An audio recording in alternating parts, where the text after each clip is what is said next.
Menyikapi problematika yang muncul dari dampak pengaruh global dan juga sistem ekonomi terbuka, Perhimpunan Hotel dan Restoran Indonesia PHRI Bali tetap komit mendukung pemerintah membangun ekonomi nasional untuk meningkatkan kesejahteraan masyarakat. Hal tersebut terungkap dalam diskusi publik bertema pembangunan ekonomi nasional, capaian dan juga problematika yang diselenggarakan Mandiri Jaya di Seminyak, Bali.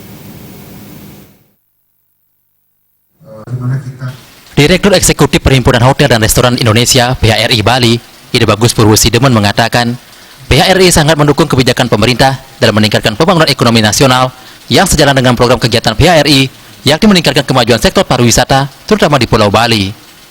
Sebagai tempat tujuan wisata, Provinsi Bali menyumbang 40% atau sekitar 8 miliar US dollar devisa negara yang diperoleh dari sektor pariwisata.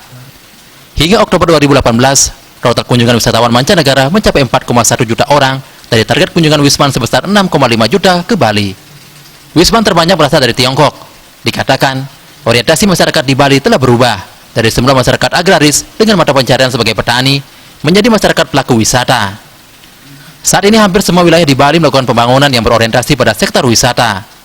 Demi mendukung kepariwisataan Bali ke depan, PHRI Bali berharap sinergi dan kerjasama terjalin di antara berbagai sektor, meliputi pertanian, perikanan, peternakan, dan lain-lain. Dalam pembangunan ekonomi nasional, tentunya khusus kalau di Bali menjadi sebuah industri yang memberikan kontribusi dan berperan penting dalam pembangunan, dan hingga sekarang pariwisata khususnya di Bali masih menjadi leading sektor. Nah, kaitannya dengan pembangunan untuk keberlanjutan ke depan, kami mengharapkan adanya sinergi maupun kerjasama dengan industri lainnya, seperti misalkan pertanian, peternakan, perikanan, dan sebagainya, sehingga memunculkan satu sinergi yang sama-sama memberikan keuntungan, ujungnya adalah kesejahteraan bagi masyarakat kita, yang mana pariwisata Bali hingga saat sekarang ini dengan ikonnya adalah pariwisata budaya, menjadi keagungan di pariwisata budaya itu adalah dari dunia pertanian.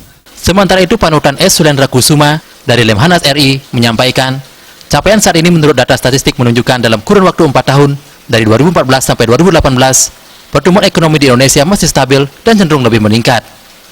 Diakui, problematika tercipta karena dua hal, yaitu kondisi global yang mau tidak mau membuat Indonesia terkena dampak karena sistem ekonomi terbuka.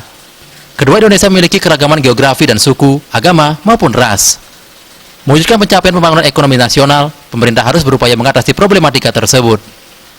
Memang problem-problem itu kan tercipta karena dua hal, karena kondisi global gitu, mau tidak mau kita terpengaruh karena sistem ekonomi terbuka. Yang kedua adalah memang karena negara kita kan cukup besar ya, keragaman geografis, keragaman suku, keragaman persoalan yang dihadapi. Jadi menurut saya memang problematika itu tetap ada, tetapi apa yang dilakukan oleh pemerintah sekarang memang secara sungguh-sungguh serius mengatasi problem-problem itu gitu. Contohnya adalah masalah defisit infrastruktur. Kita kan sedang genjot sekarang, dan rencananya untuk tahap berikutnya akan dilakukan investasi dalam human capital. Diskusi publik yang diikuti organisasi dan pelaku pariwisata, akademisi dan mahasiswa menghadirkan pula dua narasumber lainnya, yaitu Aska Suban dari Bank Indonesia Bali dan Profesor Iwayan Windio dari UNUD. Masukan-masukan pendapat dan pemahaman lengkap yang diberikan para narasumber dalam diskusi ini diharapkan dapat memberikan manfaat bagi pencapaian pembangunan nasional demi meningkatkan kesejahteraan masyarakat. Indra Wijaya, Bali TV.